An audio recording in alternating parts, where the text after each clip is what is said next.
अब जैसे ये क्वेश्चन है, ये ब्लॉक है, लेट्स से ये ब्लॉक है 3 kg का और म्यू की वैल्यू 0.8 है।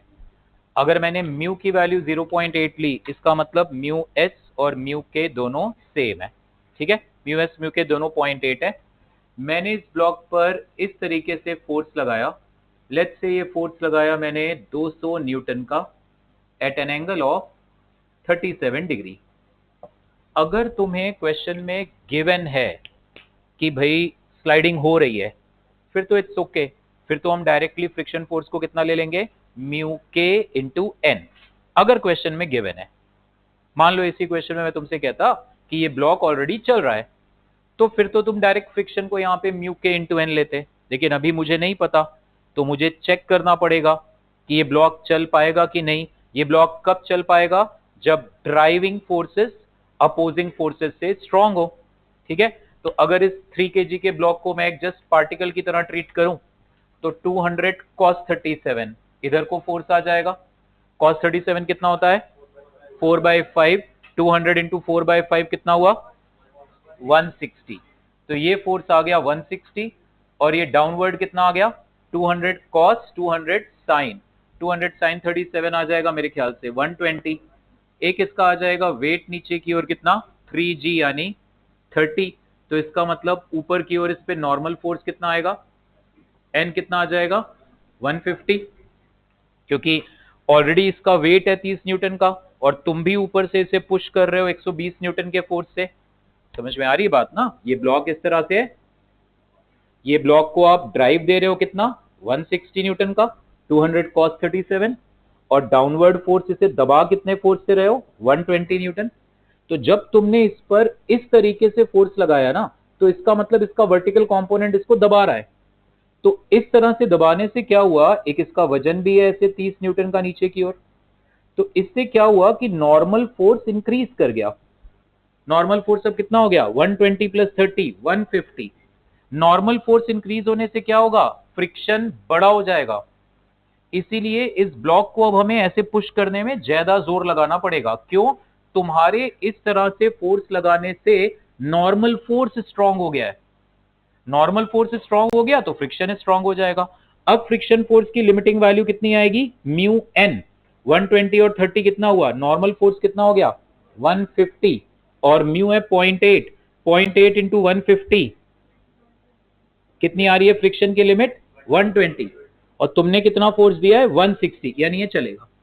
क्योंकि तुम्हारा अप्लाइड फोर्स फ्रिक्शन की लिमिटिंग वैल्यू से बहुत बड़ा है ना, 40 न्यूटन ज्यादा है।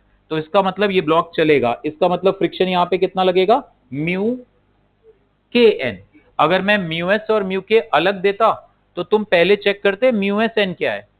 अगर तुम्हारा applied force mu S N से बड़ा आता, तो तुम कहते ब्लॉक चलेगा, और चलेगा तो फ्रिक्शन कितना एक्ट करेगा, म्यू के एन। तो यहां पे म्यू के म्यू एस सेम है, तो 120 का पीछे 160 का आगे। तो नेट फोर्स कितना आ गया इस ब्लॉक पे, नेट फोर्स इस ब्लॉक पे आ गया 40 न्यूटन का। This is equal to mass into its acceleration. तो इसका एक्सेलरेशन आ जाएगा 40/3 मीटर पर सेकेंड स्क्वायर। ये इसका एक्सेलरेशन। यही फ्री बॉडी डायग्राम बना लो, वो मत बनाओ, यहाँ पे सब एग्जैक्ट दिखा दिया हमने। ठीक है, अब 1 मिनट और सुनना ध्यान से। अब अगर तुम इसी ब्लॉक पर ये 200 न्यूटन का ही फोर्स ऐसे लगाते, ये 200 न्यूटन का फोर्स लगाते सेम एंगल 37 डिग्री पर, तो फर्क क्या होता विनायक। अगर तुम ये फोर्स पुश के बजाय पुल लगाते, पुशिंग फोर्स के बजाय अब तुम यहां पे पुलिंग फोर्स अप्लाई कर रहे हो, तो इस केस में अब क्या होता बताओ। अब क्या होता, अब इस केस में 200, ये फ्री बॉडी डायग्राम यहां बना लेते हैं, 200 cos 37 तो वही आएगा 160। 200 sin 37 इस बार ऊपर हो जाएगा, हाउ मच इट इज, 120। खैर यहां तो ज्यादा गड़बड़ हो गई। गड़बड़ ये हो गई कि इसके वजन से ज्यादा फोर्स लगा दिया तुमने, ये तो उठ जाएगा। इतना ह्यूज फोर्स लगाओगे ये तो उठ ही जाएगा। बट अदरवाइज मतलब मैं आपको ये बताना चाह रहा था कि अगर तुम फोर्स ऐसे लगाओगे, तो इसका वर्टिकल कंपोनेंट ऊपर आएगा, तो नॉर्मल फोर्स इस केस में घट जाएगा। इस केस में मैं एक और एग्जांपल लेके बता दूंगा। ये केस तो वो हो गया कि ब्लॉक उठ ही जाएगा ऊपर, फिर फ्रिक्शन का तो रोल ही खत्म हो गया। अदरवाइज क्या होगा, तुम्हें कोई कहे एक ऑब्जेक्ट को, तुम्हें जैसे लॉन रोलर है मान लो, बड़ा भारी सा, पार्क में तुम्हें टास्क दे दी गई, घास काटने का काम दे दिया गया, ठीक है, तो अब तुम उसको धक्का मारोगे, तुम्हें ज्यादा जोर लगाना पड़ेगा, खींचोगे कम जोर लगाना पड़ेगा। क्यों? धक्का मारने से क्या हुआ, तुम्हारे फोर्स का वर्टिकल कंपोनेंट नीचे गया, तो उसने नॉर्मल फोर्स को बढ़ाया, तो फ्रिक्शन को बढ़ाया। खींचने से क्या हुआ, तुम्हारे फोर्स का वर्टिकल कंपोनेंट ऊपर आया, तो नॉर्मल फोर्स को घटाया, तो फ्रिक्शन को घटाया, तो तुम्हें कम जोर लगाना पड़ेगा उसको चलाने के लिए। दैट्स व्हाई इट इज, एक क्वेश्चन आता है स्कूल एग्जाम में, why pulling is easier than pushing. तो आप कहोगे when we are pulling the vertical component of our force decreases normal force, so it decreases friction, while pushing vertical component of the force increases normal force, so it increases friction. That's why it is easier to pull. समझ में आ रही बात? इस example में वो चीज बैठी नहीं, क्योंकि ब्लॉक तो उड़ ही जाएगा ऊपर। आप देखो ना, 120 न्यूटन का फोर्स ऊपर आ गया, ये तो 30 न्यूटन था ब्लॉक, तो सिर्फ इतना नोट कर लो। वो मैं एक और एग्जांपल से बता देता हूं। जैसे इस तरह के लिख लो इस चीज को, pulling an object on a rough horizontal surface, pulling an object on a rough horizontal surface is easier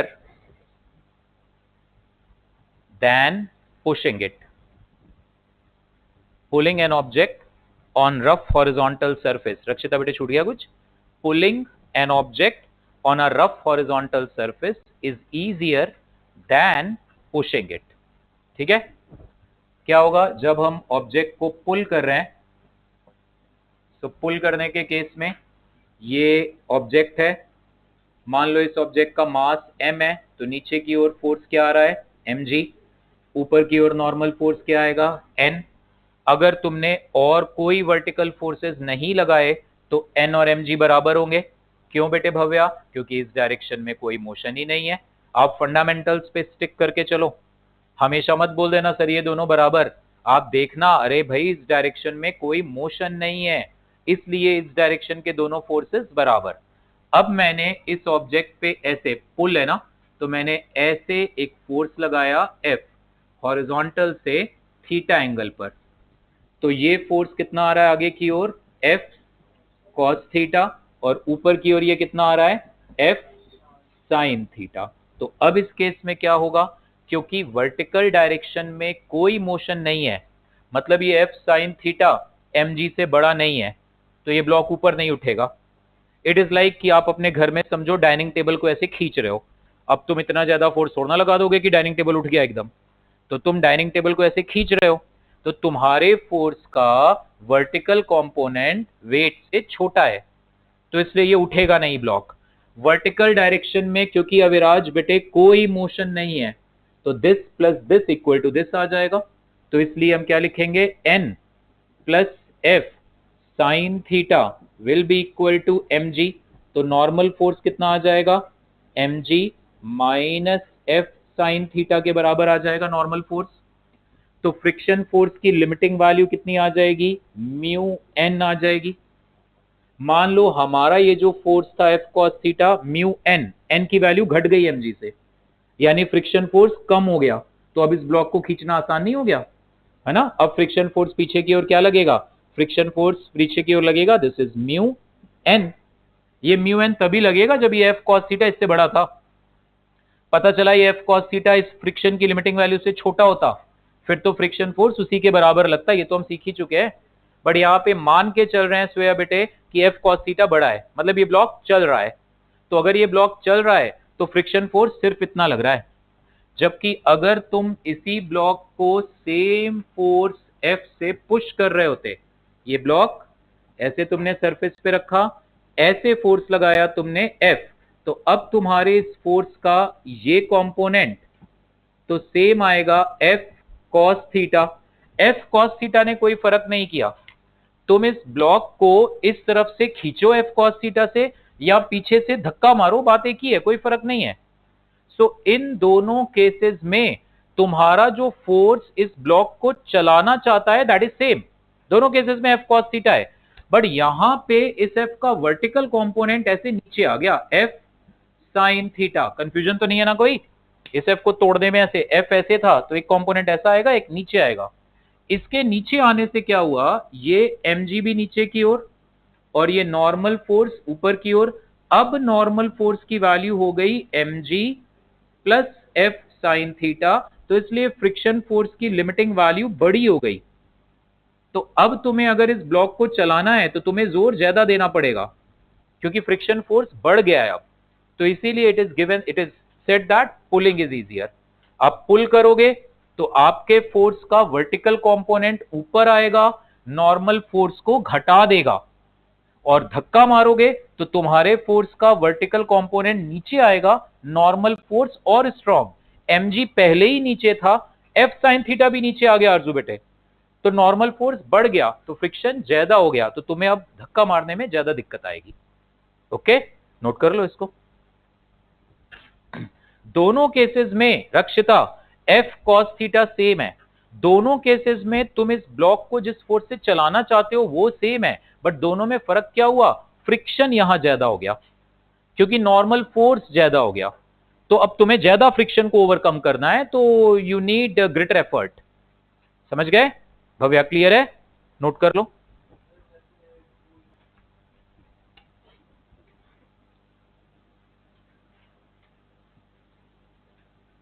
ये रहा ब्लॉक, लेट्स से ये ब्लॉक है 10 kg का।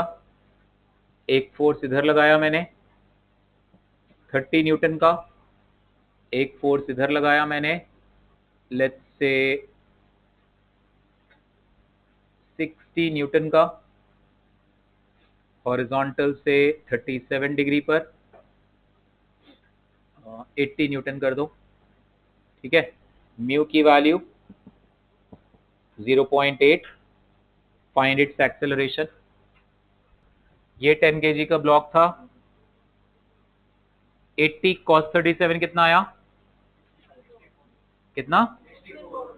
cos 37 होता है 3/5, सॉरी 4/5, तो ये आ रहा है 64 न्यूटन। और ये पीछे की ओर कितना फोर्स है, 30 न्यूटन का। ये ऊपर की ओर कितना आया, 48 न्यूटन का। वजन इसका कितना है, 10g, g को 10 ले रहे हैं तो 100। नॉर्मल फोर्स ऊपर आएगा, क्योंकि वर्टिकल डायरेक्शन में कोई मोशन नहीं है, तो इसलिए normal force plus this equal to this आएगा, है ना बेटे अशिता? क्योंकि वर्टिकल डायरेक्शन में कोई मोशन नहीं है, तो आप लिखोगे n plus 48 is equal to 100। So normal force कितना आ जाएगा, 52 न्यूटन। अब चेक करो फ्रिक्शन की लिमिटिंग वैल्यू कितनी है, म्यू एन। ये मैं ये नहीं बता रहा आपको कि फ्रिक्शन तरन बेटे इतना एक्ट करेगा, ये फ्रिक्शन की लिमिट है। जरूरत पड़ने पर फ्रिक्शन यहां तक जा सकता है। अगर स्लाइडिंग हो रही होती तो मैं बोलता फ्रिक्शन म्यू एन लग रहा है। अगर स्लाइडिंग नहीं हो रही अभिनव, फिर फ्रिक्शन यहां तक जा सकता है। ये वैल्यू कितनी आ रही है, 0.8 इंटू 52 कितना आ रहा है, 41.6। और जबकि नेट अप्लाइड फोर्स है 34, 64 इधर 30 इधर, नेट अप्लाइड फोर्स 34 है, और फ्रिक्शन की लिमिट आ रही है 41.6। ये ब्लॉक चलेगा ही नहीं। फ्रिक्शन फोर्स कितना एक्ट करेगा इस डायरेक्शन में, 34 न्यूटन, क्योंकि ये ब्लॉक रेस्ट पे है। तो इसलिए इस केस में block will remain at rest, friction force will now B static, and it will be such that कि ब्लॉक रेस्ट पे रहे। ठीक है, तो ये आ जाएगी फ्रिक्शन की वैल्यू, लिख लेना इस केस में। As the driving force is less than the limiting value of friction, so block will remain at rest. As the driving force is less than the limiting value of friction, so block will remain at rest. Now, write block placed over another block. Heading: block placed over another block. ठीक है, अब situation इस तरीके से है, ये surface तो smooth है, ठीक, यहां पर तो कोई फ्रिक्शन नहीं है। ये मैंने रखा 5 kg का ब्लॉक, इस 5 kg के ब्लॉक के ऊपर ये मैंने रखा 3 kg का ब्लॉक। ये जो 3 और 5 का सरफेस है, ये कॉन्टैक्ट सरफेस, ये रफ है, और म्यू एस और म्यू के दोनों की वैल्यू सेम है 0.6।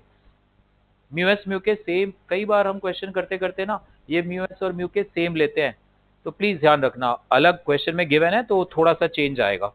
फिलहाल सिंप्लिसिटी के लिए मैं ऐसा कर रहा हूं। तो म्यू की वैल्यू 0.6 है। मैंने इस 5 kg के ब्लॉक को आगे खींचा by applying a force of let's say 24 Newton, 24 Newton का फोर्स लगाया। अब देखो दो पॉसिबिलिटी है, रजिस्टर देना बेटे जरा। मान लो ये 5 kg का है और ये मोबाइल 3 kg है ऐसे, और मेरे हाथ को स्मूथ सरफेस मानो ऐसे। अब ये 5 kg ऊपर ये मोबाइल 3 kg, इनके बीच में फ्रिक्शन है। अब मुझे नहीं पता ये 24 न्यूटन का फोर्स बहुत बड़ा है या बहुत छोटा है, क्योंकि हो सकता है मैं रजिस्टर को खींचूं, देखो मोबाइल साथ जा रहा है आगे। क्यों जा रहा है मोबाइल साथ में आगे? फ्रिक्शन उसको लेके जा रहा है ना। हो सकता है 24 न्यूटन का फोर्स जरा सा हो, इतना स्ट्रांग ना हो, ये दोनों एक साथ आगे चले। ये भी हो सकता है कि ये 24 न्यूटन का फोर्स थोड़ा ज्यादा ही स्ट्रांग हो, इसको खींचूं, अभी तो नहीं आएगा क्योंकि इन दोनों के बीच में फ्रिक्शन काफी स्ट्रांग है। कोई और ऑब्जेक्ट अगर रखा हो, ठीक है, मान लो ये 3 kg का ऑब्जेक्ट है, मैंने ऐसे रखा, and if I apply a huge force, हो सकता है ये 3 kg ब्लॉक 5 kg ब्लॉक पर पीछे फिसले, चले आगे बट 5 kg के रिस्पेक्ट में जाए पीछे। क्या मतलब हुआ इसका विनायक? वैसे ये 3 kg का ब्लॉक आगे चलेगा बट 5 kg के रिस्पेक्ट में पीछे। क्या मतलब हुआ इसका? भाई मान लो इसका एक्सेलरेशन है 5 और इसका एक्सेलरेशन है 3, तो यार मोशन तो फिर ऐसा होगा ना, ऐसा मोशन होगा, ऐसा ऐसा। ऐसे तो दोनों आगे गए हैं, ये दोनों यहां थे, इस जगह पे थे, ये मोशन ये हुआ, दोनों आगे गए हैं, बट इस रजिस्टर के रिस्पेक्ट में ये कपड़ा पीछे गया है। समझ रहे हो बात को?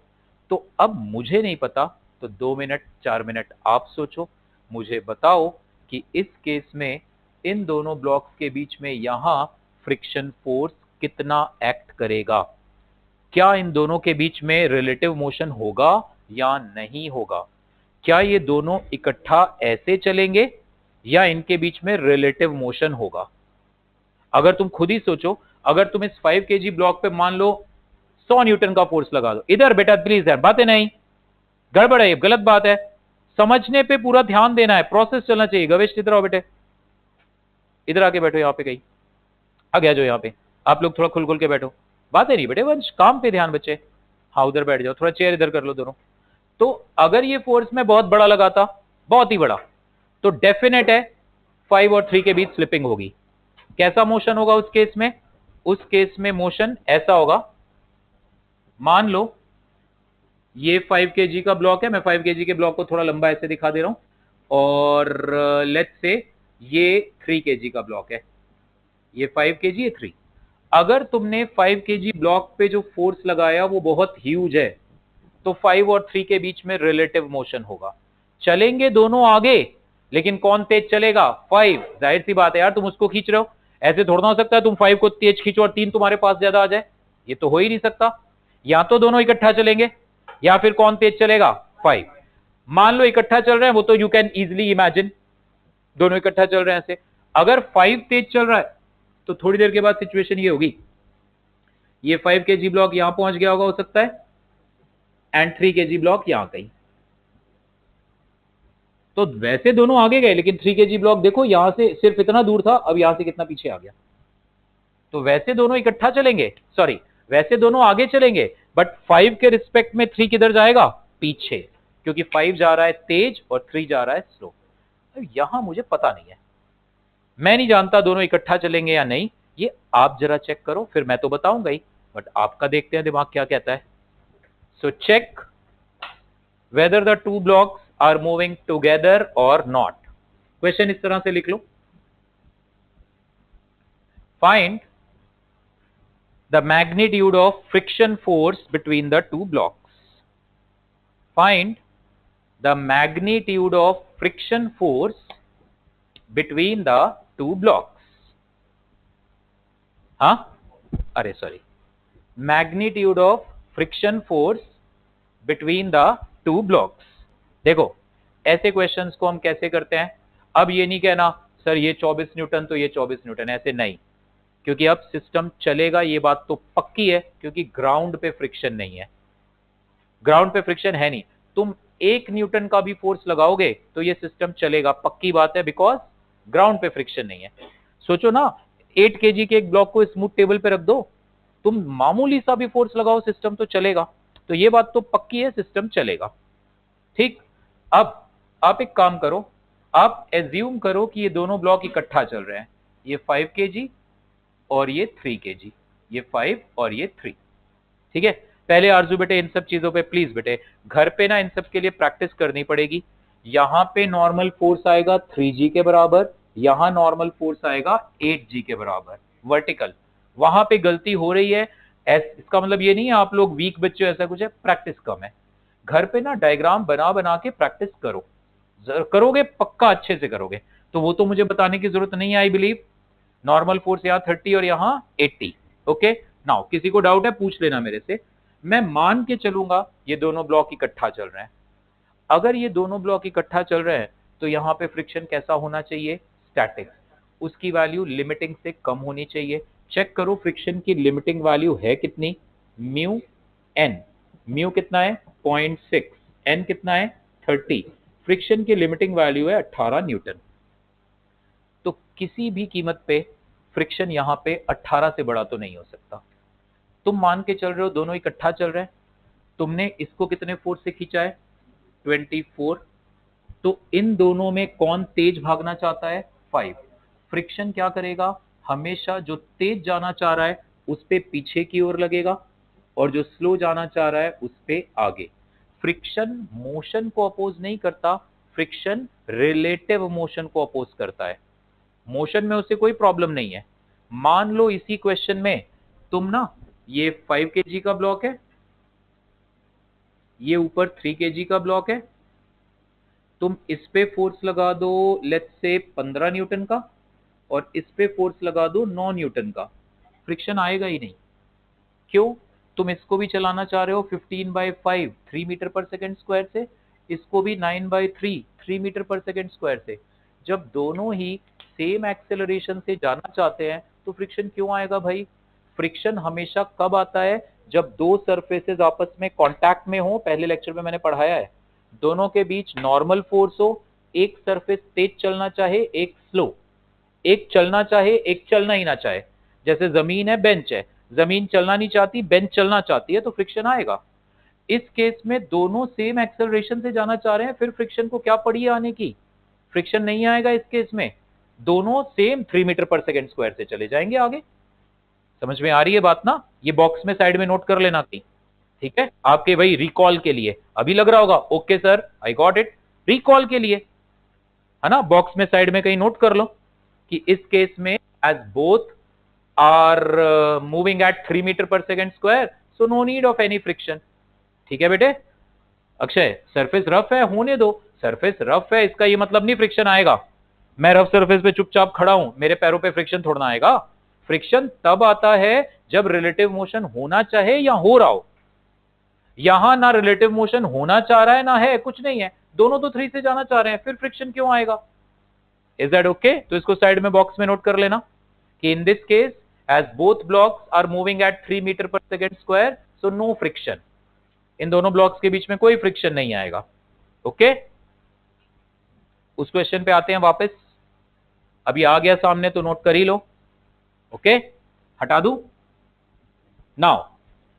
इस क्वेश्चन में क्योंकि तुमने सिर्फ 5 kg को पुल किया था तो डेफिनेटली फ्रिक्शन आएगा। क्यों आया भाई, क्योंकि 5 तेज जाना चाह रहा है, तो फ्रिक्शन क्या करेगा, जो तेज जाना चाह रहा है उस पे बैकवर्ड और उस पे फॉरवर्ड। और क्योंकि मैंने फ्रिक्शन लिया है स्टैटिक, इसका मतलब ये दोनों इकट्ठा चल रहे हैं, स्लाइडिंग नहीं हो रही, दोनों का एक्सेलरेशन सेम है, तो 3 kg ब्लॉक की इक्वेशन क्या बनेगी, F is equal to 3a। इसकी इक्वेशन क्या बनेगी, 24 minus F is equal to 5a।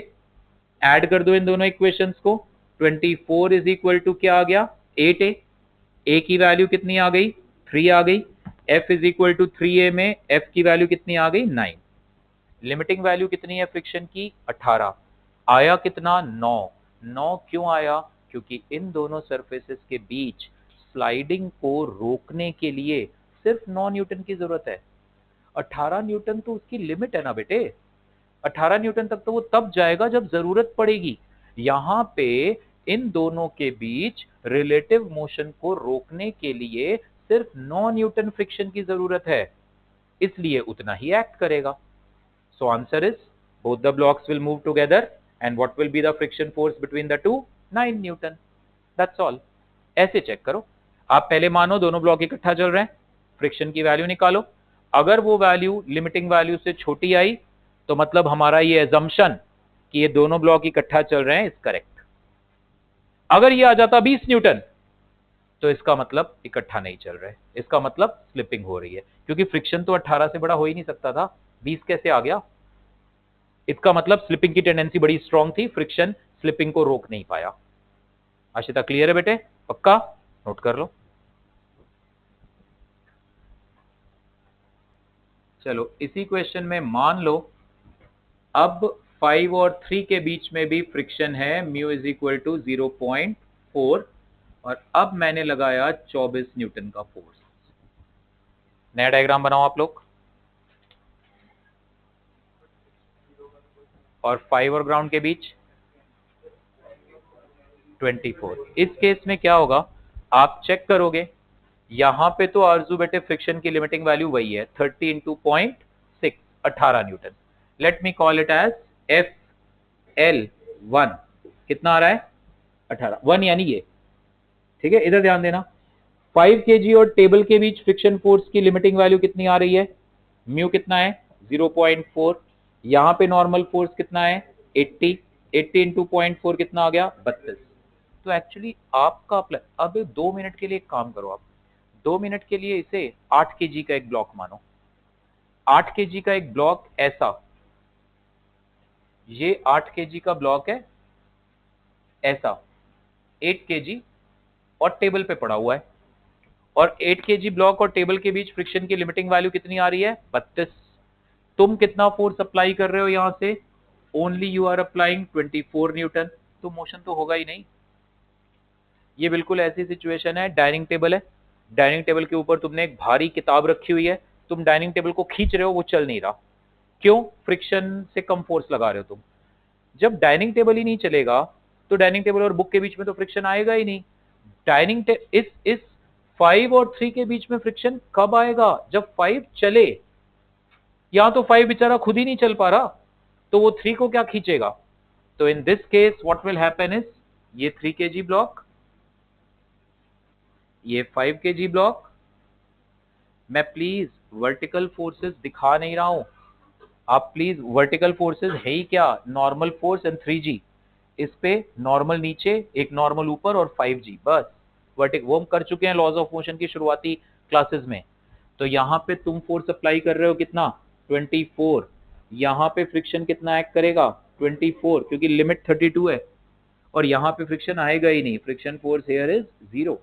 बस ये होगा, ये 24 न्यूटन फोर्स उसे रोक देगा। जब 5 केजी आशिता बेटे चला ही नहीं तो 5 और 3 के बीच में फ्रिक्शन आएगा ही नहीं। ओके, नोट कर लो इसको भी। There is no friction between the two blocks. Aviraj कोई डाउट बेटा? हाँ, लिमिटिंग वैल्यू आई 32 है ना, हमने लगाया था फोर्स खाली 24, तो लिमिटिंग वैल्यू से ही छोटा फोर्स लगाया तो ब्लॉक कहां चलेगा? ठीक है, बड़ा करते हैं इस फोर्स को। लिमिटिंग वैल्यू 32, एक मिनट समग्र, 32 न्यूटन थी ना? चलो 100 न्यूटन का फोर्स लगा दो। 132 वैल्यूज प्रॉपर ले ले, चलो कोई बात नहीं, फ्रैक्शन में आंसर दे देना। 100 न्यूटन। अब बताओ जरा, what will be the acceleration of the block and friction forces? Find, diagram बना लो, समग्र बताता हूं बेटे, एक मिनट, ये डायग्राम बना लो। Find acceleration of both the blocks and friction forces. Find acceleration of both the blocks and friction forces. पहले भव्या मानो कि ये इकट्ठा चल रहा है, मान लो मोशन तो होगा, ये बात तो पक्की है तरन बेटे, क्योंकि टेबल पे फ्रिक्शन की लिमिट क्या है? अभी निकाली थी हमने अपना 32। तुम फोर्स कितना लगा रहे हो 100, अब तो तुम फोर्स बहुत बड़ा लगा रहे हो, मोशन तो होगा पक्का, ऐसा तो नहीं होगा कि दोनों ब्लॉक पड़े रहे, मोशन तो पक्का होगा। अब बस ये डाउट है इकट्ठा चलेंगे या स्लिप होंगे। तो आप पहले मानो इकट्ठा चलेंगे, पहले मानो इकट्ठा, क्योंकि मुझे नहीं पता, तुमने बाई चांस माना सर अलग अलग चलेंगे और सचमुच अलग चल रहे हैं तो किस्मत है तुम्हारी, लेकिन अगर तुमने माना कि ये अलग अलग चल रहे हैं और बाई चांस इकट्ठा ही चल रहे थे तो तुम गलत हो जाओगे। तो इसलिए always go in one way. आगे जाके हम प्रैक्टिस करते करते इतने केपेबल हो जाएंगे, देख के ऐसे ही कैलकुलेशन, मैं बता रहा हूं, अगर आप टॉपर रेंज में आना चाहते हो आप फटाफट देख के ऐसे ही बता दोगे। 100 न्यूटन का फोर्स है, ये 32 न्यूटन है, 100 माइनस 32 कितना आया 100, 68 डिवाइडेड बाय 8 ये कॉमन एक्सेलरेशन आया। लेकिन ये 3 kg के ब्लॉक का एक्सेलरेशन तो 6 से ज्यादा हो ही नहीं सकता, 68 बाय 8 तो 6 से बड़ा आ रहा है, इसका मतलब यहाँ पे स्लिपिंग होगी।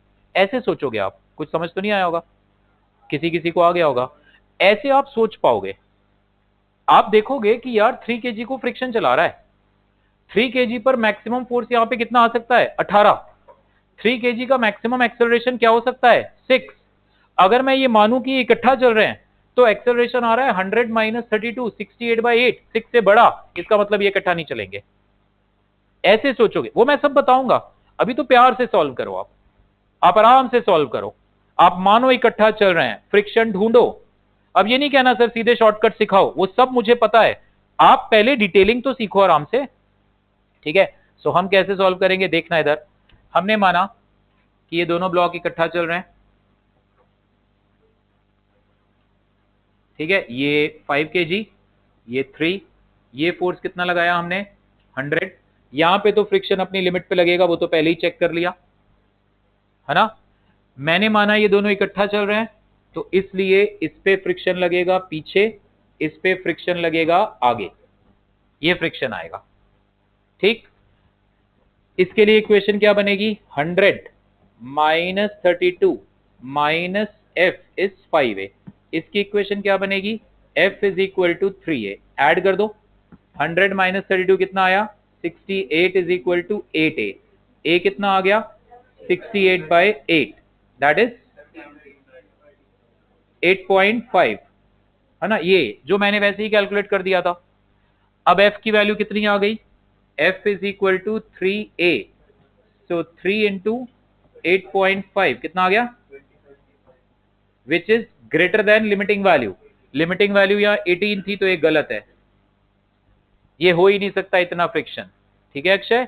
तो इसका मतलब हमारा ये एजम्पशन कि ये दोनों ब्लॉक इकट्ठा चलेंगे गलत है, ये दोनों ब्लॉक इकट्ठा नहीं चल रहे, इन दोनों के बीच में स्लिपिंग है, ओके। और अगर स्लिपिंग है तो फ्रिक्शन कितना लगेगा काइनेटिक, म्यू के एन, यहाँ पे म्यू के म्यू एस सेम है, तो एक्चुअल में क्या होगा, ये 3 kg का ब्लॉक, ये 5 kg का ब्लॉक, इस पे फ्रिक्शन आगे की ओर कितना लग रहा होगा 18, इस पे पीछे की ओर कितना लग रहा होगा 18, ये लिमिटिंग कितना था 32, और ये फोर्स हमने कितना अप्लाई किया 100, तो इसका एक्सेलरेशन क्या आएगा 18 बाई 3, ये किस एक्सेलरेशन से आगे जा रहा होगा 6, और ये 100 माइनस 50, 50 बाई 5, ये किस एक्सेलरेशन से आगे जा रहा होगा 10, डन है ना। तो तुम आगे से काव्या बेटे कैसे करोगे, तुमने माना अगर ये दोनों इकट्ठा चल रहे हैं तो 100 का फोर्स ये, 32 का फोर्स ये, तुम इन दोनों को एक सिंगल बॉडी मानो, सिंगल बॉडी माना तो इनके बीच के फ्रिक्शन को 2 मिनट के लिए भूल जाओ। वही वही बातें हम हमेशा देखते हैं हमारे सिस्टम पर बाहर से क्या फोर्स आ रहा है, ये 8 kg का एक ब्लॉक है, 100 माइनस 32 68, तुम डायरेक्ट यहां पहुंचोगे, तुम कहोगे यार ये एक्सेलरेशन तो 8.5 आया, उस हिसाब से फ्रिक्शन तो उतना आया, या उल्टा कहोगे, आप कहोगे यहां पे फ्रिक्शन मैक्सिमम आ सकता है 18, तो इसका मैक्सिमम एक्सेलरेशन क्या हो सकता है 6, ये तो 8.5, इसका मतलब दोनों इकट्ठा नहीं चल पाएंगे। तो तुम्हारे उस फोर्स की वजह से अगर एक्सेलरेशन उसकी मैक्सिमम पॉसिबल वैल्यू से बड़ा आ रहा है तो इसका मतलब है दोनों अलग अलग चल रहे हैं। इट्स ओके, सौम्या समझ में आई बात, पक्का। ऐसे ही घर जाके मैं बता रहा हूं, इस पे 5-7 बच्चे आप में से हो जिनको रिवाइज करने की जरूरत नहीं पड़ेगी, इनको कर लोगे आराम से, बट फिर भी आप कर लो एक बारी, दिमाग में रिटेंशन आता है और अच्छा, ठीक है, नोट कर लो इसको। सो इस केस में इसका एक्सेलरेशन आएगा 6 सौम्या बेटे, और इसका एक्सेलरेशन आएगा 10, और लिख लेना in this case slipping is there. Yes बेटे।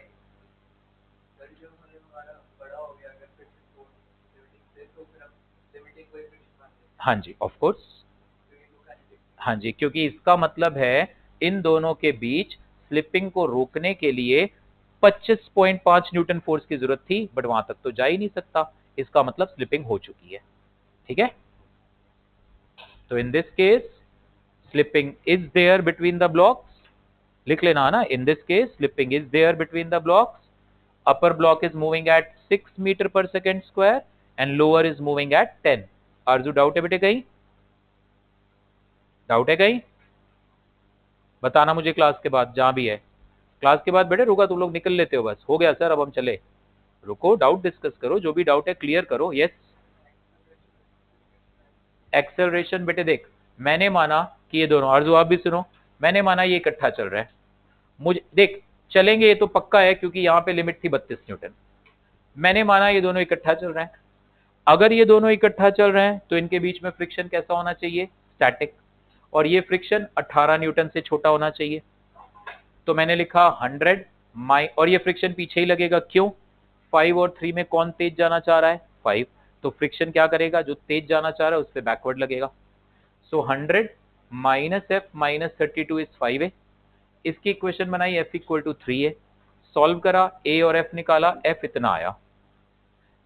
इतना फ्रिक्शन फोर्स चाहिए इन दोनों के बीच स्लिपिंग रोकने के लिए, बट फ्रिक्शन फोर्स की लिमिट ही 18 है।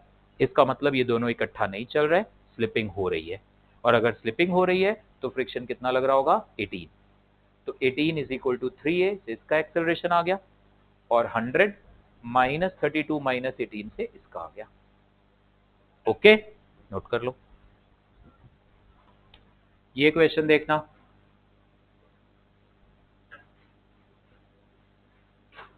ये 6 kg का ब्लॉक, इसके ऊपर ये 4 kg का ब्लॉक, ग्राउंड इज स्मूथ। इधर हमने फोर्स अप्लाई किया लेट्स से 40 न्यूटन का, इधर हमने फोर्स अप्लाई किया लेट्स से 20 न्यूटन का। 4 kg और 6 kg ब्लॉक के बीच म्यू की वैल्यू है 0.8। ग्राउंड स्मूथ है तो थोड़ा इजी हो गया क्वेश्चन, ग्राउंड पे फ्रिक्शन नहीं है। 4 kg और 6 kg के बीच म्यू इतना है। डायग्राम बनाओ। Find magnitude of friction force between the two blocks. देखो 20, देखते हैं। देखो हम कैसे जाएंगे, आप सिस्टमेटिकली जाओ। आप पहले मान लो कि ये 6 और 4 अलग अलग नहीं, ये 10 kg का एक सिंगल ब्लॉक है। आप 2 मिनट के लिए ऐसा सोचो, assume it is a single body. भूल जाओ कि ये अलग अलग ब्लॉक है। मान रहा हूं मैं कि फ्रिक्शन इतना स्ट्रांग है कि इन दोनों को स्लिपिंग होने ही नहीं दे रहा, ऐसा मैं मान रहा हूं।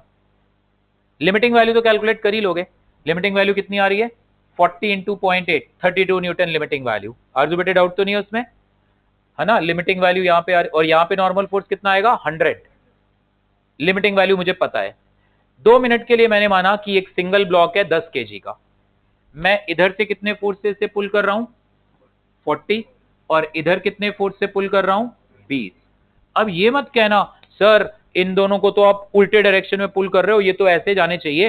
अरे भाई फ्रिक्शन हो सकता है इतना स्ट्रांग हो कि बावजूद इसके कि इसको कोई पीछे खींच रहा है स्टिल ये आगे जाए। It's possible. आप इमेजिन करो, घर में डाइनिंग टेबल रखा है, ऊपर भारी सा आपने कोई भारी सी आटे की बोरी रख दी 50 किलो की, है ना। अब उस तरफ इधर से तुम खींच रहे हो, उधर से कोई छोटा सा बच्चा आटे की बोरी को खींच रहा है। वो छोटा सा बच्चा कितना ही फोर्स लगा देगा, उस केस में क्या होगा? पूरा सिस्टम आगे आएगा, वो बच्चा खुद भी बेचारा आगे ही आएगा। ठीक है, तो ये मत कहना सर ये 20 न्यूटन का फोर्स तो लेफ्ट था, ये 4 kg राइट को क्यों जा रहा है?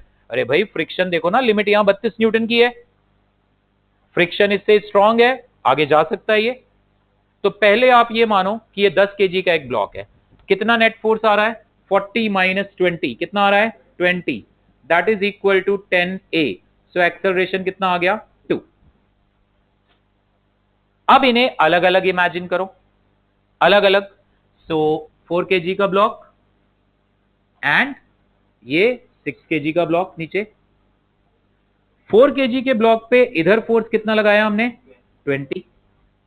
एक्सेलरेशन कितना है इसका 2। सुनो मेरी बात ध्यान से प्लीज सोया बेटे, 4 kg के ब्लॉक का एक्सेलरेशन कितना है 2, तो नेट फोर्स कितना होना चाहिए 8 ma। नेट फोर्स कितना होना चाहिए ma, 4 इंटू 2 8, ये 20 पीछे है, तो इसका मतलब ये फ्रिक्शन फोर्स आगे कितना होना चाहिए 28, और लिमिटिंग वैल्यू कितनी है 32, तो इसका मतलब इन दोनों के बीच स्लिपिंग नहीं होगी, क्योंकि इन दोनों के बीच, गौर से सुनना मेरी तरह, इन दोनों के बीच स्लिपिंग को रोकने के लिए फ्रिक्शन आना चाहिए 28, लिमिट है 32, तो आएगा यार बड़े प्यार से आएगा, लिमिट तो 32 है इसकी, जरूरत तो खाली 28 की है। इसको चेक कर लो, ये फ्रिक्शन इधर कितना लगेगा 28, एक्शन रिएक्शन है ये, 6 ने 4 को आगे फ्रिक्शन दिया, 4 ने 6 को पीछे, ग्राउंड से है नहीं फ्रिक्शन, ये कितना फोर्स तुमने लगाया था 40, 40 माइनस 18 कितना आ गया 12, और वो तो आना ही था, 6 kg का ब्लॉक 2 से जा रहा है तो नेट फोर्स तो 12 आना ही था, हो गया। तो इसका मतलब कितना फ्रिक्शन फोर्स लगेगा इन दोनों के बीच 28, और दोनों इकट्ठा चलेंगे with a common acceleration of 2। एक और ऊपर ब्लॉक रखेंगे, अभी 3 ब्लॉक आ जाएंगे, आपको सोचना पड़ेगा बट हो जाएगा क्वेश्चन, कोई दिक्कत नहीं है। रस्सी लगा के यहां पे पुली से अटैच कर देंगे, आप जो मर्जी चेंज करते रहो, कॉन्सेप्ट आपका क्लियर है, आप सॉल्व कर लोगे क्वेश्चन को। ओके बोलो बेटे जशन, वो बातें बाद में, अभी के लिए बताओ। ऐसे तो मैं कुछ भी मैं कहूं, अगर यहां फ्रिक्शन है, अगर वो इतना वो उतना, ठीक है चलो अब बोल रहे हो बता ही दो। ये स्मॉल एफ की वैल्यू, it means they are moving together and at the verge of slipping. अगर f की वैल्यू लिमिटिंग के जस्ट बराबर आ गई, means still they are moving together and they are on the verge of slipping, but still moving together. ठीक, note कर लो।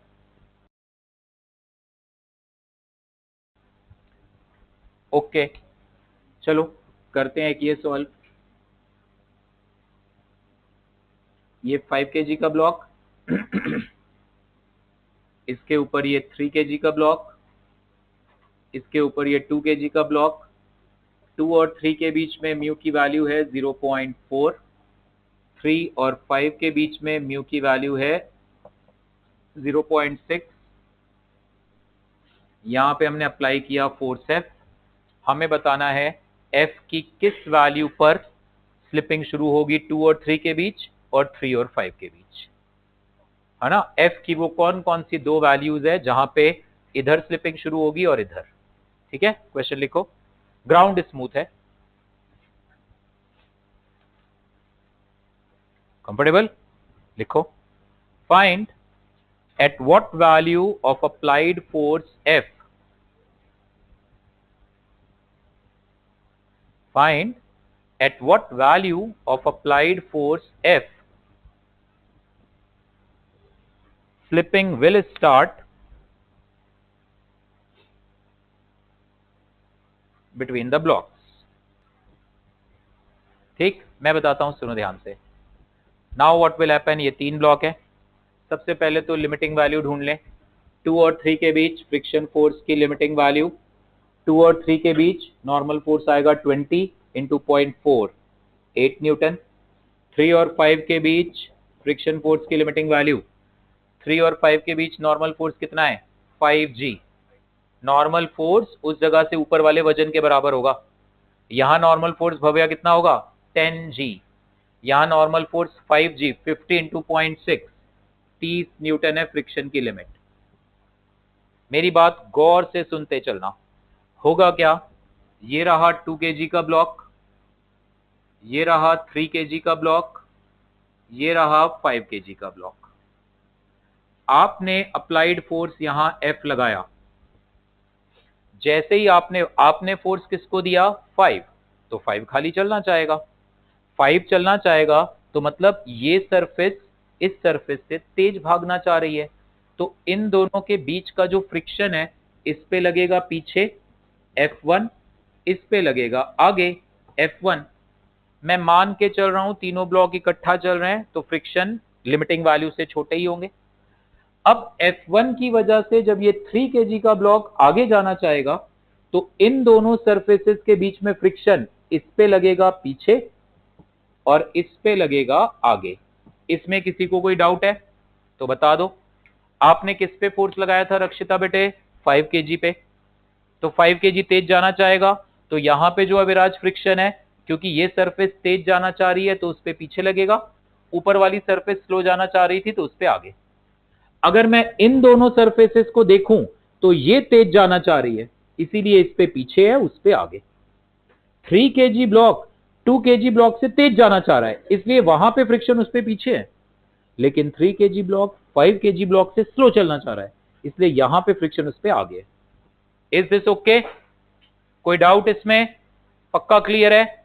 अब सुनो, जैसे जैसे तुम ये फोर्स बढ़ाते जाओगे, स्लिपिंग की टेंडेंसी स्ट्रांग होती जाएगी, तो फ्रिक्शन फोर्सेस भी F1 F2 भी बड़े होते जाएंगे, इंक्रीज करते चले जाएंगे।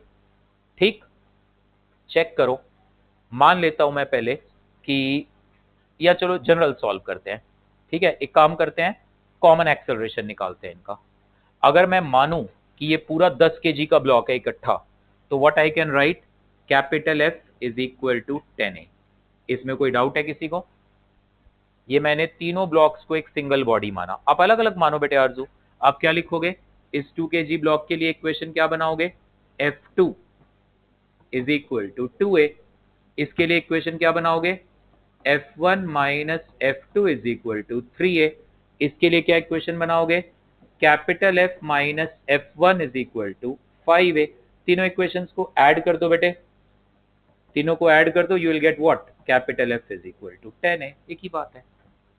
तुम 2 केजी की इक्वेशन अलग लिखो, 3 की अलग, 5 की अलग, उन्हें जोड़ो, या बोलो I am taking it as a single body of mass 10 KG, direct लिख दो, एक ही बात है। ठीक, एक्सेलरेशन कितना आ गया? एक्सेलरेशन आ गया F/10। ये आ गया एक्सेलरेशन इनका कॉमन।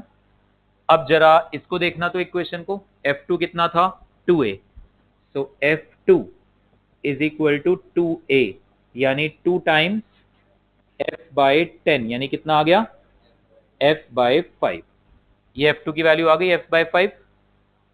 समझ में आई बात? F1 कितना आ रहा है बेटे? F1 आएगा, चेक करना, 5A।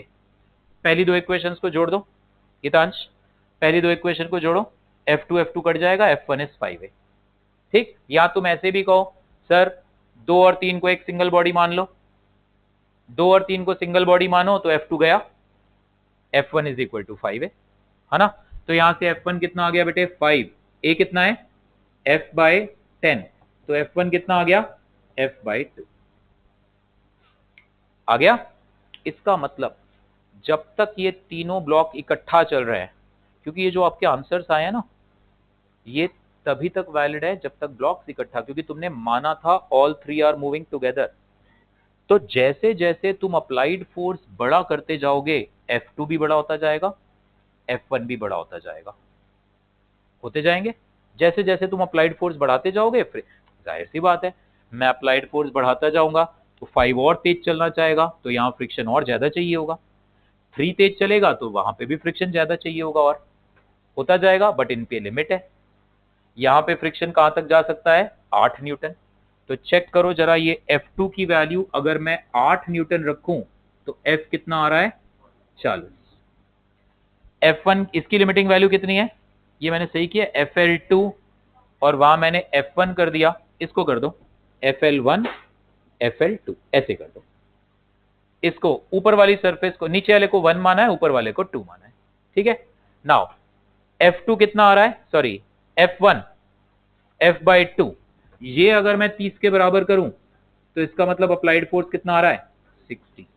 इसका मतलब आप अप्लाइड फोर्स बढ़ाते बढ़ाते, तुमने 10 न्यूटन फोर्स लगाया, तीनों साथ चलेंगे, 20 न्यूटन पे तीनों साथ, 40 न्यूटन तक तीनों साथ चलेंगे। जैसे ही फोर्स 41 होगा, क्या होगा? 41 होते ही क्या होगा? 2 और 3 के बीच स्लिपिंग हो जाएगी, लेकिन 3 और 5 अभी भी इकट्ठा। 3 और 5 कब तक इकट्ठा चलेंगे? गलत। 3 और 5 कब तक इकट्ठा चलेंगे? 60 तक? नो, 60 न्यूटन आपका आंसर आया था तब जब तुमने माना था तीनों इकट्ठा चलेंगे। मान लो मैं यहां पे फ्रिक्शन को और स्ट्रॉन्ग कर देता, ये F आता 70 न्यूटन। या चलो अभी ऐसे ही सुनो, तुम्हारा ये जो आंसर आया ना 60, ये तुमने तीनों को एक साथ माना था तब आंसर आया, लेकिन 40 न्यूटन के बाद तो सिचुएशन बदल गई। 40 न्यूटन के बाद तो 2 kg 3 kg पे स्लिप होने लग गया। गीतांश, ये आंसर मेरा कब आया था?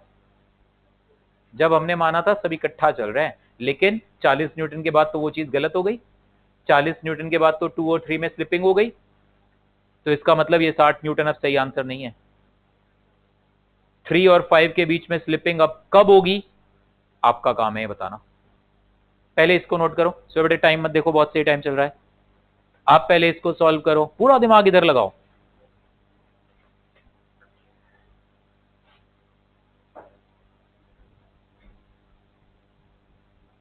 इसको दोबारा करना है एक बार घर पे फिर से।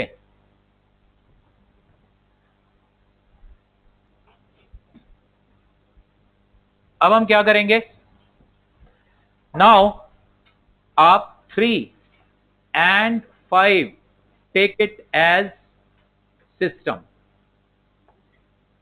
अब तुम 2 3 5 को सिस्टम नहीं मान सकते, 2 kg इनके साथ चल ही नहीं रहा।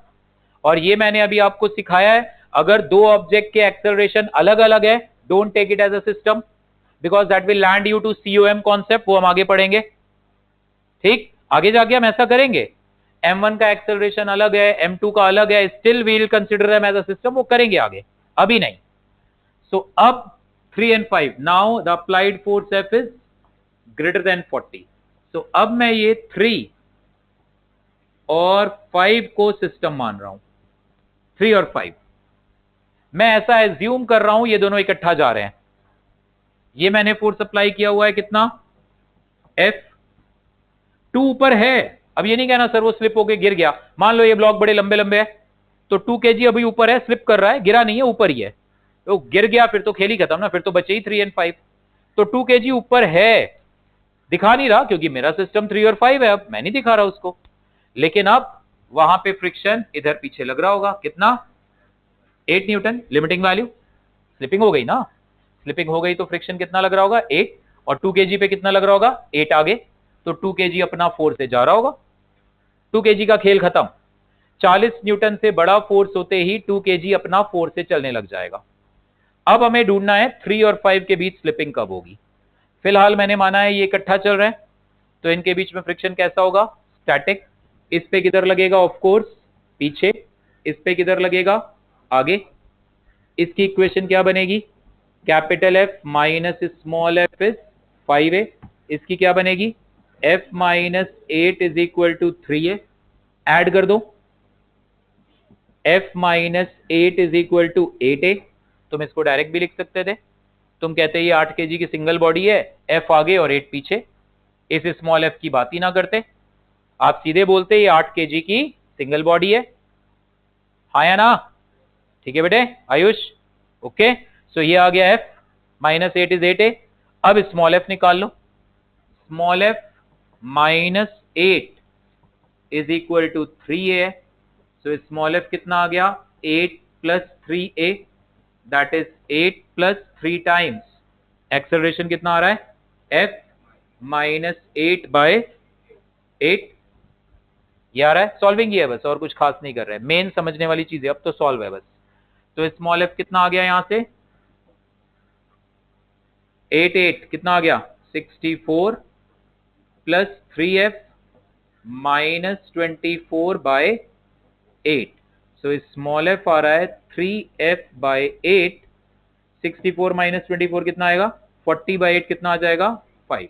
ये अब फ्रिक्शन आया, स्लिपिंग शुरू हो गई। अब तो मत कहना कि स्मॉल f को वही लो जो पहले लिया था, इन दोनों के बीच friction. Now it will change, क्योंकि अब अप्लाइड फोर्स 40 न्यूटन से और बड़ा करने पर 2 और 3 के बीच का फ्रिक्शन अब और बड़ा नहीं होगा भाई, वो तो 8 न्यूटन पे रुक गया। समझ में आ रही है बात? तो प्लीज ये ध्यान रखना, दो दो स्लिपिंग के मामले हैं अब यहाँ पे। नाउ स्मॉल f जब हो जाएगा कितना, लिमिटिंग वैल्यू कितनी थी यहाँ पे, 30 न्यूटन, ये 30, यानी 3F/8 कितना 25, यानी F कितना 200/3। यानी अब जब अप्लाइड फोर्स इतना होगा तो 3 और 5 के बीच स्लिपिंग शुरू होगी।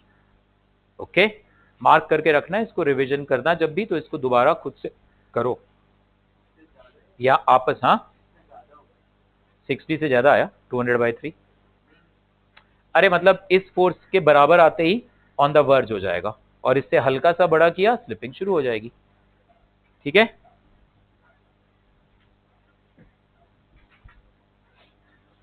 नोट करो इसको बेटे।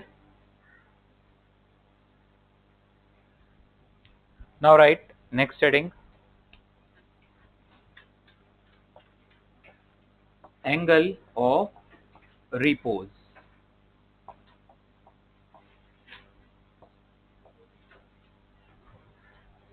एंगल ऑफ रिपोज, ठीक है, ये क्या होता है समझना, रजिस्टर देना बेटे एक बार फिर से।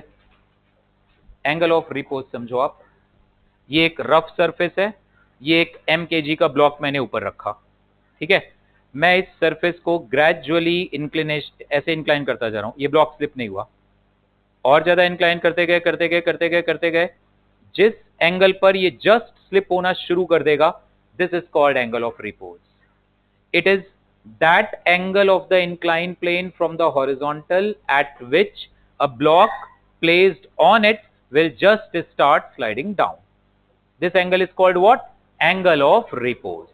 It is the angle of, देखो ये एंगल पे स्लिप नहीं हो रहा, क्यों? फ्रिक्शन ने रोक लिया ऑफ कोर्स, अभी भी स्लिप नहीं हो रहा, धीरे धीरे स्लिप कर जाएगा, ऐसे ये स्लिप कर गया।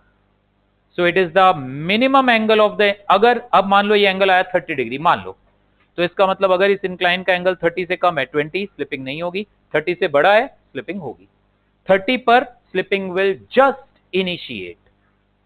सो it is the minimum angle, it is the minimum angle of an inclined plane, it is the minimum angle of an inclined plane from horizontal at which a block placed on it, at which a block placed on it will just start sliding down, will just start sliding down। ठीक है, देखो ये incline plane angle कम लिया मैंने, मान लो इस incline plane का angle मैंने लिया अल्फा, यहां पे ये ब्लॉक रखा हुआ है। ठीक है, इसका वेट ऐसे नीचे की ओर इधर कितना आएगा mg cos अल्फा, इधर को कितना आएगा ये, this is mg sin alpha. तो कौन सा फोर्स है जो इसको इंक्लाइन प्लेन पे स्लाइड कराना चाह रहा है, mg sin अल्फा। फ्रिक्शन यहाँ पे नॉर्मल फोर्स कितना आएगा n, n की वैल्यू कितनी आएगी mg cos अल्फा के बराबर। फ्रिक्शन फोर्स की अगर मैं चेक करूं लिमिटिंग वैल्यू, लिमिटिंग वैल्यू आ रही है म्यू एस, अभी मैं म्यू एस म्यू के अलग लेके चल रहा हूं, mu S into N, N कितना है mg cos अल्फा। मैंने देखा इस ब्लॉक को, बेटे सुनो ध्यान से, प्रभ अनंतवीर, ठीक है, और वो प्रभ अनंत एब्सेंट है ना। ड्राइविंग फोर्स था mg sin अल्फा, लेकिन फ्रिक्शन रोकने वाला फोर्स ये था। तो अगर mg sin अल्फा इस फ्रिक्शन की limiting value mu S mg cos alpha से छोटा पड़ गया, जो फोर्स अनंतवीर बेटे इसको चलाना चाहता था वो स्मॉल था, जो फोर्स इसको रोकना चाहता था वो स्ट्रॉन्ग था। ये फोर्स था खाली 10 न्यूटन, बट फ्रिक्शन की लिमिटिंग वैल्यू थी 50 न्यूटन, तो ये ब्लॉक नहीं चलेगा। नहीं चलेगा तो फ्रिक्शन कितना एक्ट करेगा, जितना जरूरत है। ये तो भाई साहब लिमिट है, इतना थोड़ा एक्ट कर जाएगा। Friction, static friction self adjustable होता है, ये उतना ही एक्ट करता है जितनी नीड है। तो ये फ्रिक्शन फोर्स यहां पे एक्ट करेगा small f, that is equal to how much mg sin alpha. समझ में आ रही है बात? ड्राइविंग फोर्स कम था, फ्रिक्शन की लिमिट बड़ी थी। तुम इसको सिर्फ 10 न्यूटन से चलाना चाहते थे, लिमिट तो 50 न्यूटन थी, तो बॉडी नहीं चलेगी, नहीं चलेगी तो फ्रिक्शन कितना लगेगा? अरे भाई 10 लगेगा, क्योंकि फ्रिक्शन उतना ही चाहिए इस ब्लॉक को रोकने के लिए। ठीक, अब हमने क्या किया, अब हमने इस एंगल को धीरे धीरे बढ़ाया। गौर से सुनना, एंगल जैसे जैसे बढ़ाओगे साइन अल्फा बढ़ेगा, कॉस अल्फा घटेगा, ये तो पता है ना। 0 से 90 डिग्री के बीच साइन अल्फा बढ़ता जाता है, कॉस अल्फा घटता जाता है, हाँ ना। जैसे जैसे मैं ये एंगल बढ़ाऊंगा, एम जी साइन अल्फा यहां है मानो, mu M G cos alpha यहां है, तुमने एंगल बढ़ाया, एम जी साइन अल्फा थोड़ा स्ट्रांग हो गया, mu M G cos alpha थोड़ा वीक हो गया, लेकिन अभी भी एम जी साइन अल्फा से बड़ा है, बॉडी अभी भी नहीं चलेगी। तुम जैसे जैसे एंगल बढ़ाते जाओगे, एम जी साइन बढ़ता जाएगा, म्यू एम जी कॉस घटता जाएगा, जैसे ही दोनों बराबर, दैट इज द बाउंड्री। ठीक, वहीं पे उस जगह पे जो एंगल है, that is angle of repose. तो मान लो तुम इस इंक्लाइन प्लेन का एंगल बढ़ाते गए बढ़ाते गए बढ़ाते गए, and you have come to this angle theta, so that जो इसको ड्राइव देने वाला फोर्स है, that is M G sine theta, और फ्रिक्शन फोर्स की जो लिमिटिंग वैल्यू है, that is mu M G cos theta, दोनों बराबर हो गए, दोनों बराबर हो गए। It should be actually mu S, it should be actually mu S, दोनों बराबर हो गए। Now it is on the verge of slipping. अब अगर तुमने हल्का सा भी एंगल बढ़ाया, क्या होगा? स्लिप, और स्लिपिंग शुरू होते ही फ्रिक्शन कितना हो जाएगा? म्यू के N.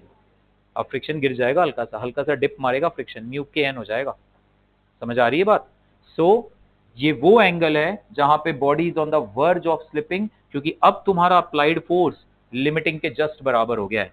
So M G sine theta is equal to now mu s mg cos theta, mg cancel, tan theta की वैल्यू कितनी आ गई? mu s। This is angle of repose, tan inverse mu s, tan को उधर ले जाओ, tan inverse mu s। So it is the angle, आप ऐसे भी बोल सकते हो, स्कूल में वही डेफिनेशन ये आता है, what is angle of repose हो जाएगा। स्कूल के लिए I am telling you, physics में टेंशन की जरूरत ही नहीं है। काइनेमेटिक्स आधे पौने घंटे में रिवाइज होगा, एलओएम फ्रिक्शन ये सब में अलग ही चीजें पूछते हैं, इंपल्स वगैरह, मोमेंटम, वो सब मैं बता दूंगा आपको। सितंबर में आएंगे आपके यूनिट टेस्ट, किसी के पहले आए पहले ही बता देना, मैं पहले ही 1-2 स्पेशल क्लासेस लेके खत्म कर दूंगा वो। सो एंगल ऑफ रिपोज समझो, ये इंक्लाइन प्लेन का वो एंगल है जिस पर ड्राइविंग फोर्स यानी एम जी साइन थीटा और फ्रिक्शन की लिमिटिंग वैल्यू यानी mu M G cos theta just equal हो जाते हैं। यानी टैन थीटा कितना हो जाता है? Mu S. अगर म्यू एस म्यू के अलग अलग नहीं गिवन तो टैन थीटा को सीधे म्यू लिखो फिर आप। ओके, नोट कर लो इसको। ये वाला डायग्राम भी बनाना जरूर, ये मतलब ये थीटा इस वक्त एंगल ऑफ रिपोज से एंगल कम था। ठीक है अक्षय, नोट करो बेटे।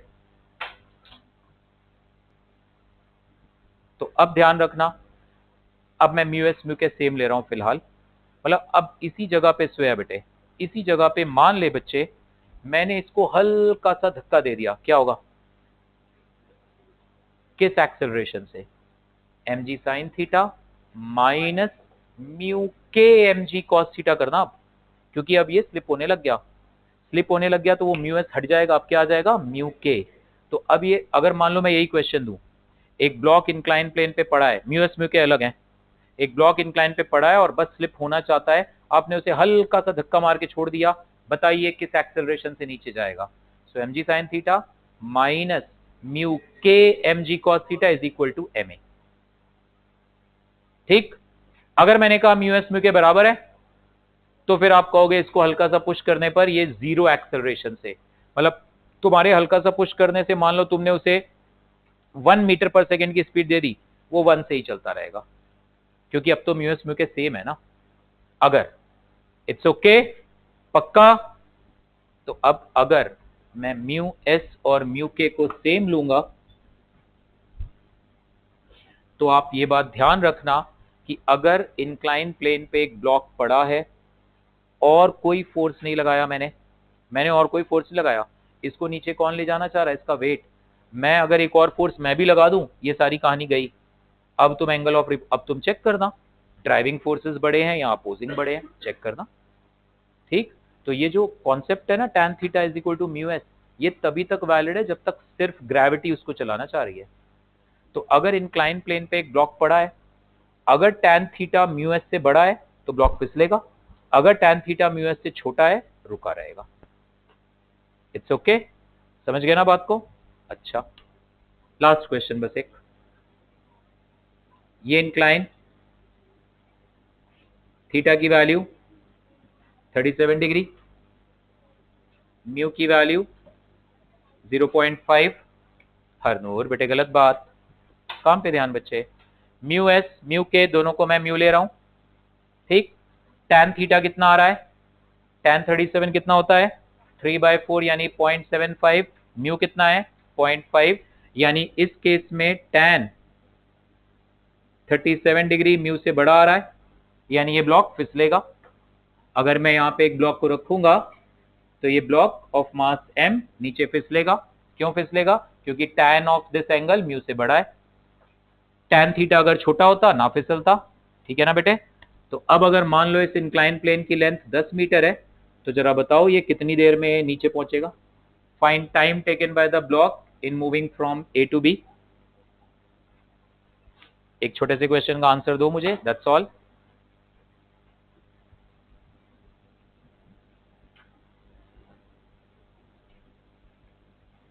Find time taken by the block in moving down from A to B.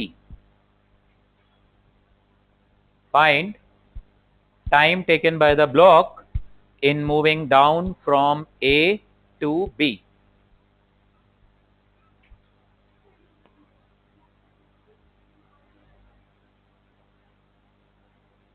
देखो अब क्या होगा, कर लेते हैं सॉल्व, आपके लिए और क्वेश्चंस आएंगे सामने। अब इस केस में इसका वेट नीचे की ओर क्या आएगा? mg sin थीटा, और क्योंकि पता ही चल चुका है हमें ये स्लिप कर रहा है नीचे, क्योंकि tan थीटा म्यू से बड़ा है, पता ही है ये स्लिप कर रहा है, तो फ्रिक्शन कैसा लगेगा? काइनेटिक, म्यू के एन। बट म्यू के और म्यू एस तो मैं सेम ही ले रहा हूं, तो इसलिए म्यू एन, तो ये कितना लगेगा? Mu M G cos theta, है ना? एन और M G cos theta balance होंगे, वो मैं दिखा नहीं रहा बेटे। लावण्या इधर ध्यान, एम जी कॉस थीटा आरजू बेटे और एन वो बैलेंस होंगे, I am not showing that. So अब इक्वेशन क्या बनेगी? M G sine theta minus mu M G cos theta, this is equal to M A, M M cancel, so acceleration कितना आ जाएगा इसका? G sine theta minus mu G cos theta. ये याद ही रखो रिजल्ट। अगर एक ब्लॉक सिर्फ ग्रेविटी की वजह से नीचे आ रहा है तो इस एक्सेलरेशन से आएगा। मैं अगर कोई और फोर्स लगा दूंगा फिर मत ये लगाते रहना, ये बड़ा लिमिटेड रिजल्ट है, ये सिर्फ तभी वैलिड है राजवीर बेटे, राजवीर ना रणवीर, जब ये ब्लॉक सिर्फ ग्रेविटी की वजह से नीचे आ रहा है, दैट्स ऑल रणवीर। तो एक्सेलरेशन कितना आएगा? जी sine theta minus mu G cos theta, वो भी तब जब tan थीटा म्यू से बड़ा है। बस इसकी वैल्यू निकाल लो, जी को 10 ले लो, साइन 37 कितना? 3/5, म्यू कितना लिया हमने? 0.5 इंटू जी इंटू कॉस 37 कितना? 4/5, ये कितना आया? 6 माइनस 4, ये आ गया 2 मीटर पर सेकेंड स्क्वायर। अब लगा दो kinematics, ut plus half A T square. S की वैल्यू कितनी है? 10, this is equal to half A T square, so S की वैल्यू 10 है, हाफ ए की वैल्यू 2 है, टी स्क्वायर, तो टी कितना आ गया? √10 सेकेंड्स। √10 सेकेंड्स में नीचे आ जाएगा, ये याद ही रखो आप। बट प्लीज इसको हमेशा मत अप्लाई कर देना, only when it is moving under gravity. फिर उसको भी लेना पड़ेगा, फिर ये नहीं आएगा ना, फिर उस एफ की वैल्यू भी आएगी बीच में। ओके, तो आपका होमवर्क यही है, ये सारे जितने भी क्लास में करे ब्लॉक ओवर ब्लॉक, ये सारे कॉन्सेप्ट्स एक बारी खुद से रिवाइज करो। शीट में पीडीएफ शेयर करता हूं शाम तक या रात तक भी हो सकता है, तब तक आप इतना तो रिवाइज करो, फिर परसों तक वो 15 क्वेश्चन है, आप उन्हें ट्राई करना। अगर मैं नहीं भेजूंगा शीट तो एटलीस्ट ये दोनों लेक्चर ही ढंग से और कुछ पुराना रिवाइज कर लेना एक बारी, ठीक है? ओके बेटे।